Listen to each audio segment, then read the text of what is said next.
Good morning India. मैं MD sir chemistry 100% marks में आपका स्वागत है। आज केमिस्ट्री में हम लोग मोल प्रभाज पढ़ेंगे, जिसे एक और नाम से जानते हैं मोल अंश। मोल अंश को इंग्लिश में मोल फ्रैक्शन कहते हैं और इसे कैपिटल एक्स द्वारा सूचित किया जाता है। मोल प्रभाज क्या है, मोल प्रभाज का परिभाषा क्या होता है और मोल प्रभाज पर न्यूमेरिकल कैसे बनेगा, इन सब बातों पर आज विचार करेंगे। तो चलिए देखते हैं मोल प्रभाज क्या है।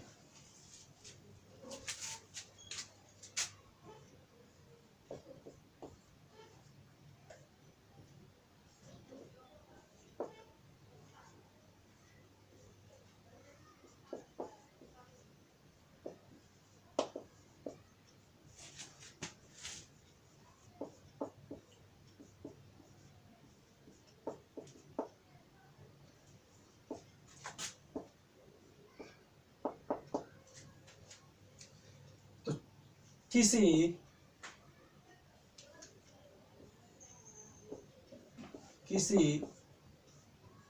विलयन में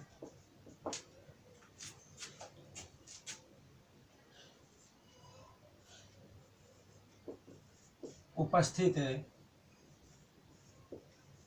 विलेय या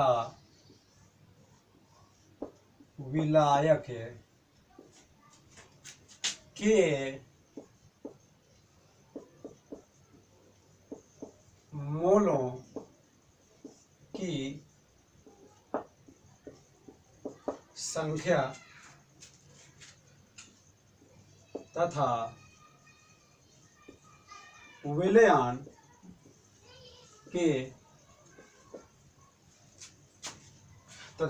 के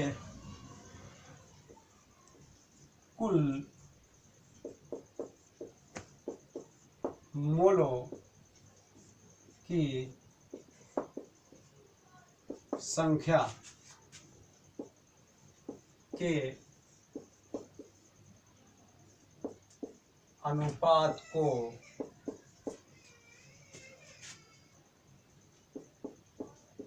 मोल प्रभाज कहते हैं।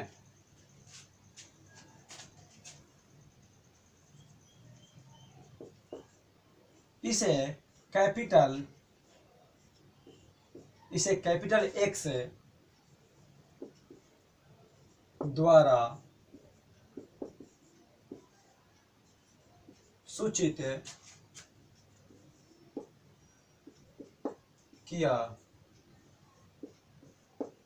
जाता है।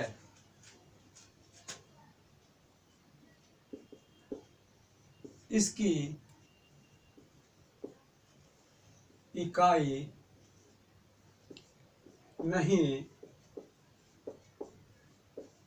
होता है,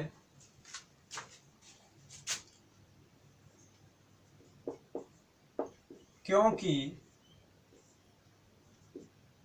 यह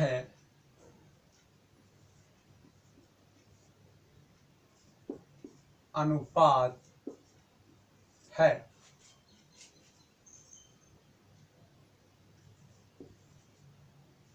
अर्थात विलेय के मोल प्रभाज बराबर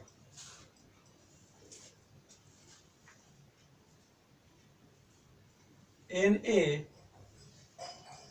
बटा में Na प्लस Nb।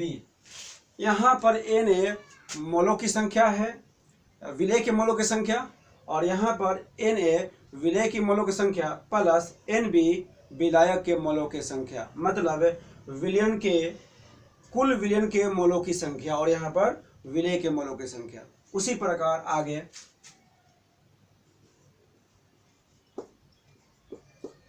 विलायक के मोलों विलायक के मोल प्रभाज, ये हो जाएगा NB और ये Na प्लस NB। अब इन्हें जोड़ेंगे,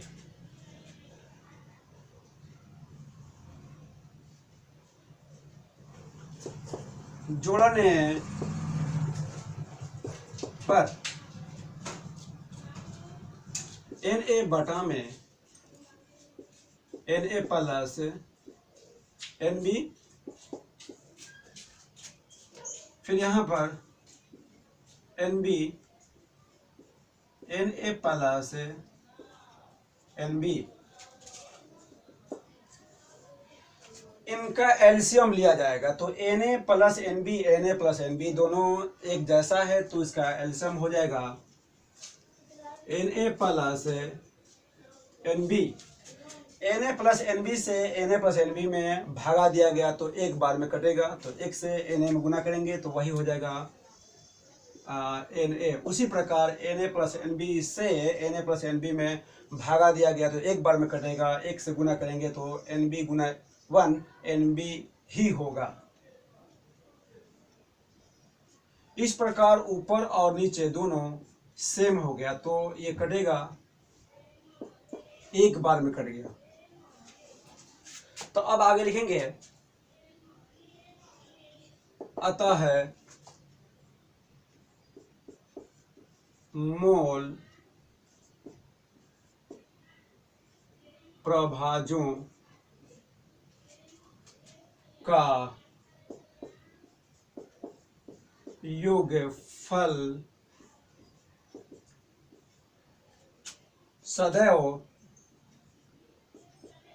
सदैव या हमेशा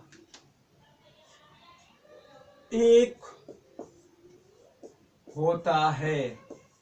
इस लाइन पर ध्यान देंगे, ये बहुत ही महत्वपूर्ण लाइन है, ये एग्जाम में अक्सर पूछा जाता है।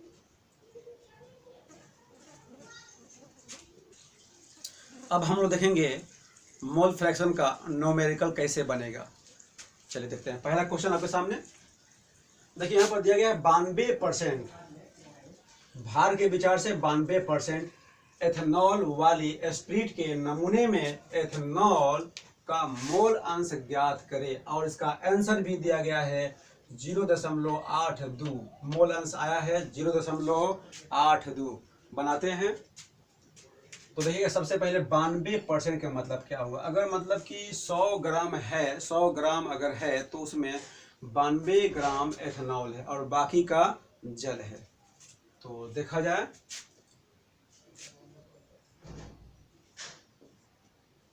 एथेनॉल मतलब C2H5OH का द्रव्यमान कितना दिया गया है, 92%, मतलब कि 92 ग्राम। अब यहां से निकालेंगे हम लोग एथेनॉल C2H5OH का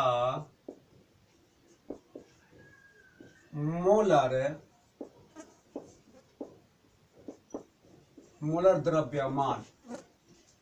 तो कार्बन का परमाणु भार 12 होता है, तो 12 गुणा 2। हाइड्रोजन का परमाणु भार 1 होता है, तो 1 गुणा 5। ऑक्सीजन का परमाणु भार 16 होता है और हाइड्रोजन का परमाणु भार 1 होता है। इन सब को ऐड करेंगे तो 12 दूनी का 24, 5 गुना 5 और 16 1 17, सबको जोड़ा जाएगा तो आपका हो जाएगा ये 46 ग्राम पर मोल। यहाँ तक ओके है, आगे बढ़ते हैं। अब इसके बाद हम लोग क्या निकालेंगे, तो एथेनॉल C2H5OH के मोलों की संख्या, तो फार्मूला पता है आपको, द्रव्यमान बटा में मोलर द्रव्यमान।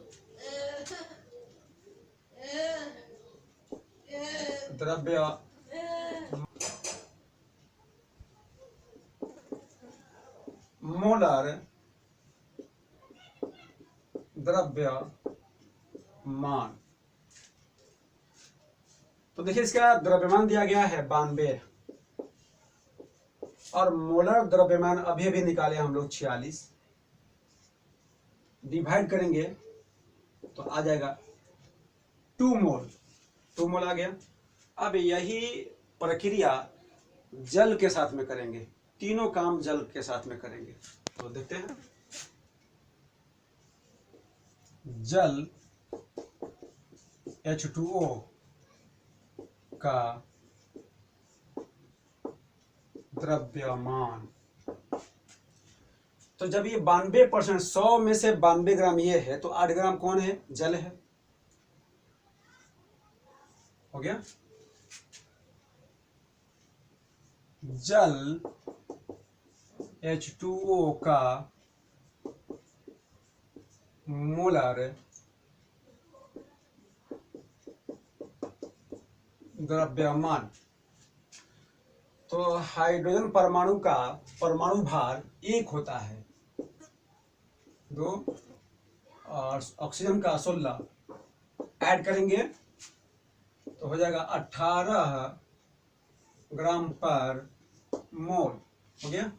अब क्या निकालना है यहाँ पर? एथेनॉल के मोलों की संख्या। तो यहाँ निकालेंगे जल के मोलों की संख्या।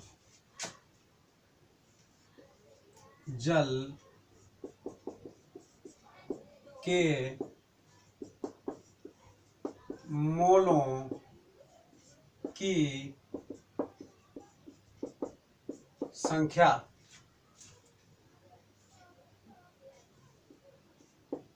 द्रव्यमान बटा में मोलर द्रव्यमान। तो द्रव्यमान कितना दिया गया है? 8 ग्राम। देखिए जल का द्रव्यमान 8 ग्राम, यहाँ लिख दिया गया 8 ग्राम। मोलर द्रव्यमान 18 ग्राम।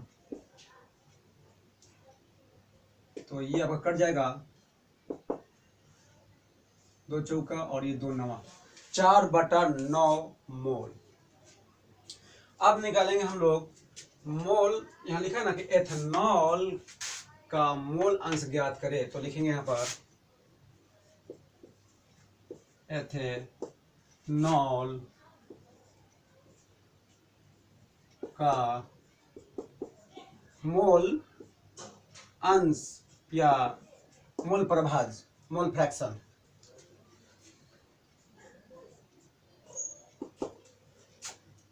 तो यहाँ लिखेंगे हम लोग, जिसका निकाल रहे हैं उसको ऊपर लिखेंगे एथेनॉल का मोल अंश। तो एथेनॉल के मोलों की संख्या कितना आया है? तो यहाँ देखिएगा एथेनॉल के मोलों की संख्या यहाँ पर 2 आया है, तो यहाँ पर हम लिखेंगे 2।